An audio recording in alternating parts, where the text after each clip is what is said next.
My name is Abby, and I am deafblind, but I also have another identity, hard of hearing. This video will be focusing on the hard of hearing life and experience. I was born prematurely, and I got told that I'm profoundly deaf, but my parents didn't believe that, and they said that I am hard of hearing. I grew up in the mainstream world, had hearing aids, FM systems, everything, from elementary school to high school.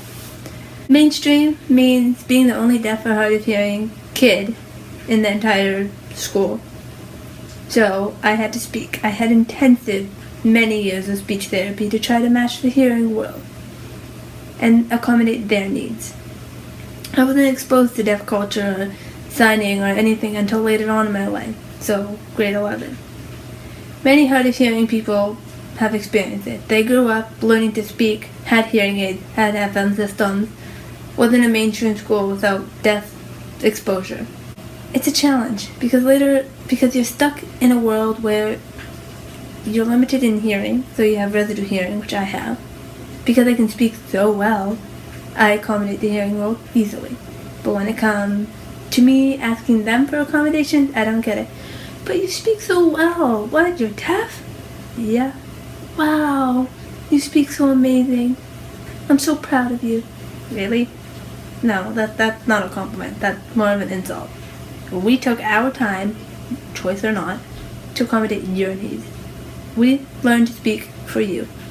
Now, when we're in a conversation, we ask you to repeat, please face us, have better lighting, write down, and you say, never mind, it's not important. Where's the inclusion in that? Also, hearing aids one's hearing. It's not a magical cure.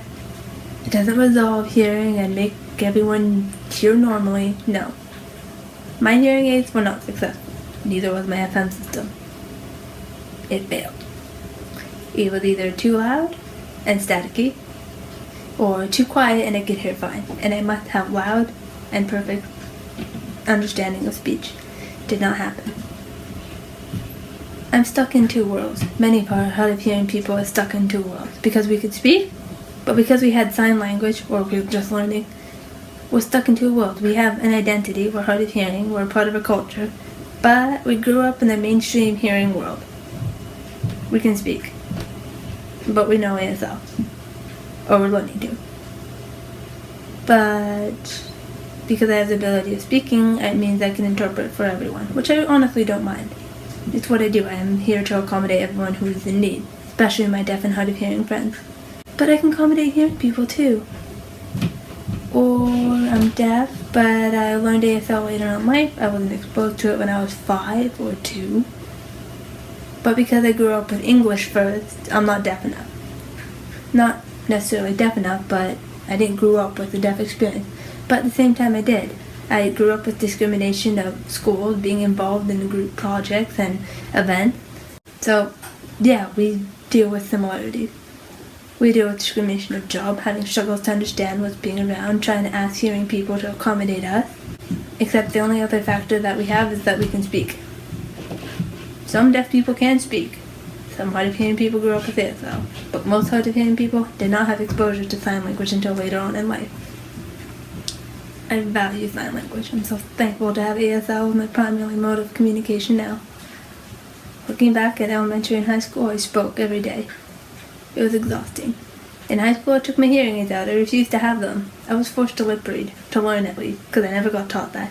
Maybe I did, I just didn't realize it. During that time in the high school span, I had to lip read every day. I still do.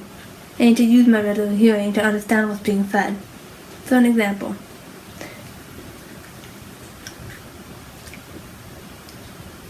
I'm pretty sure you didn't understand that. Maybe you did. Congratulations. You may have gotten the sentence right. But lip reading is only readable 30% on the lips. Otherwise, it's 99% guessing game. And it is exhausting. So as I said in lip reading, I really love dogs. They're so cute. Did you get that? If you did, yay. If you didn't, welcome to our world. It's always a challenge. So, yeah, being hard of hearing, you're stuck in two worlds. And you'll always be stuck in two worlds.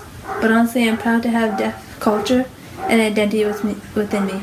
I had deaf traits within me since, and I didn't know about it until later on. If you feel like you're stuck in two worlds, remember that there's a whole bunch of people who completely understand how you feel, and we are here to help and support you. Both of these worlds are, even allies. So, yeah, my life as a hard of hearing individual